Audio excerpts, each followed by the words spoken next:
समिधा लवकर ये ग, चहा थंड होतोय. अथर्व ये चल, नानींना नमस्कार कर.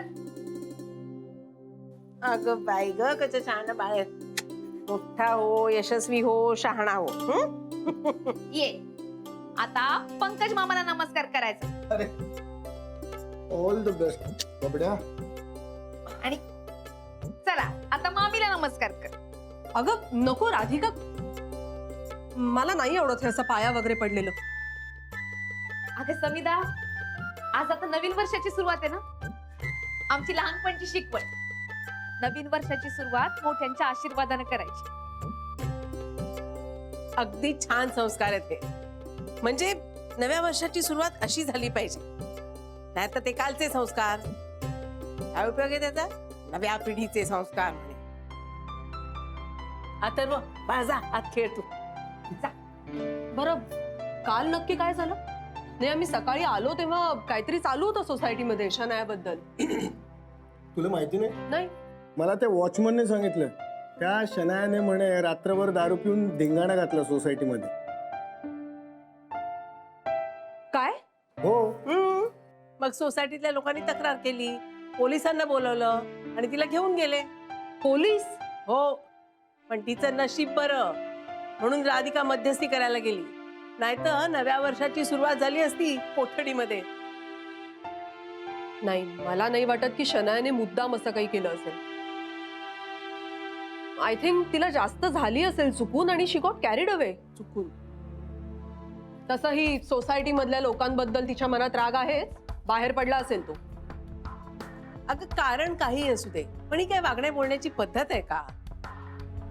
मुळात दारू प्यायचीच कशाला? नव्या वर्षाची सुरुवात चांगल्या विचारांनी व्हावी. नानी, तसंही तुमच्या जुन्या पिढीच्या लोकांना नवीन पिढीचे विचार पटणार नाहीच आहेत, हे एव्हाना कळलंय मला. अगं हो, पण नव्या पिढीचे विचार स्वागतार्ह असायला हवेत ना. स्वातंत्र्य आणि स्वैराचार यात फरक असतो, तो लक्षात घ्यायला नको का? एनिवे, हा विषय आणि हा वाद न संपणार आहे. बरं नानी, मी आणि पंकज माझ्या बाबांकडे जातोय. आम्ही आता जेवून वगैरे रात्री उशिराच येऊ. पंकज, तुझं झालंय? हो, निघूया. झालं. अगं पण अरे अरे हाय, नमस्कार बोलतो. अरे अरे, तुला आवडत नाही ना, कशाला उगाच बाहेर पडते ना? असं नाही गं. राधिका ताई, हा? Happy new year.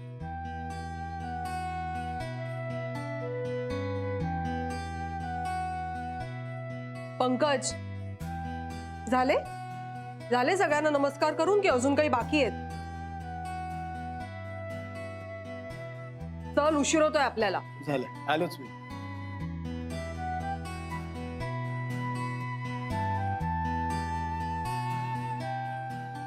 पाहिलंस कसा नंदी बैलासारखा वागतो.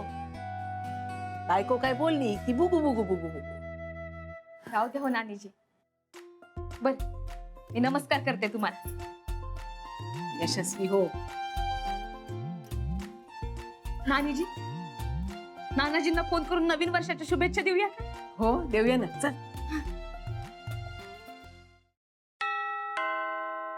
कोण आहे यार? Wait, I am coming.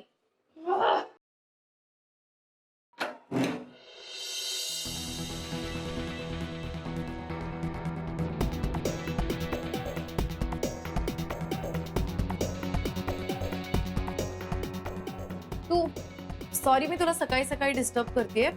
आत येऊ का? कशाला? आता काय काम आहे तुला? सोड ना यार, मी आत्ताच उठले, माझा मूड नाही आहे अजिबात. शनाया, मला फक्त 2 मिनिटं बोलायचंय तुझ्याशी, प्लीज. मला नाही बोलायचंय तुझ्याशी.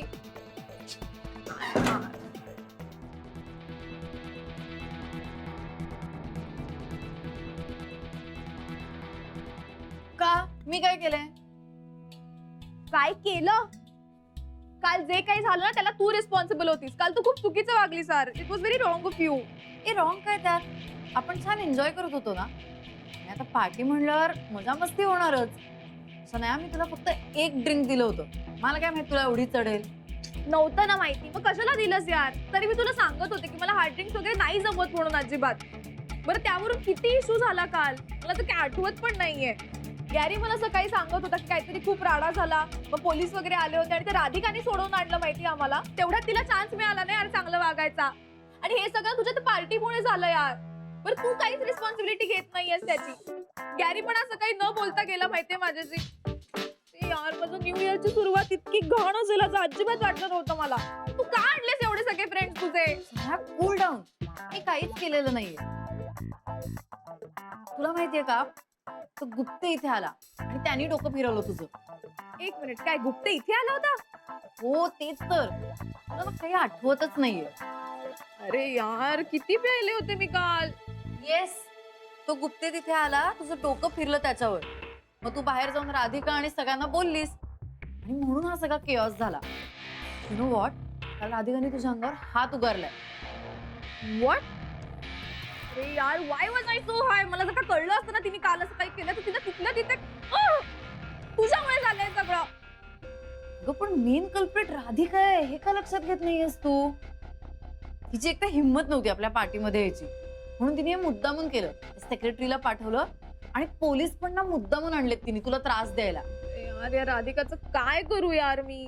खरं सांगू का, तू काही करू शकणार नाही शना, कारण सगळी सोसायटी तिच्या बाजूने, सगळी मोठी लोक तिला सपोर्ट करतात. मग काय करू मी आता? आता तुला आणि गुरुनाथ अंकलला एकत्र राहायचे, राईट? तुमच्याकडे एकच उपाय आहे. तू गुरुला सांग हे घर विकून टाक आणि दुसरीकडे जा राहायला. That's so impossible. गॅरी हे घर विकणारच नाही. तू ना इमोशनली विचार करू नकोस त्या राधिका सारखा. Think practically. अगं तो साधी सोसायटी सोडायला तयार नाहीये. घर विकणं वगैरे तर दूर राहिलं. शनाया, तू एवढी स्मार्ट आहेस ना, तुला या गोष्टी लक्षात कशा येत नाहीत ग? शनाया मला सांग, हे घर कोणाच्या नावावर आहे? ऑफकोर्स गॅरीच्या.